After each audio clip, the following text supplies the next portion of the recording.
بسم الله الرحمن الرحيم. لم يكن الذين كفروا من أهل الكتاب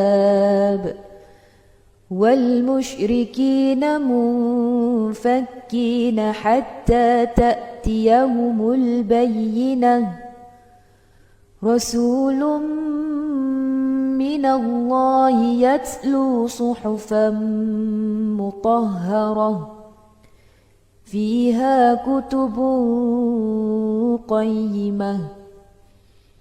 وما تفرق الذين أوتوا الكتاب إلا من بعد ما جاءتهم البينة، وما أمروا إلا ليعبدوا الله مخلصين له الدين حنفاء ويقيموا الصلاة ويؤتوا الزكاة وذلك دين القيمة.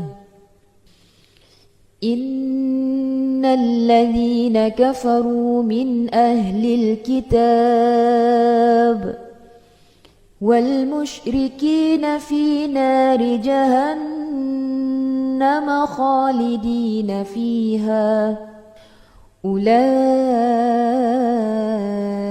هم شر البرية.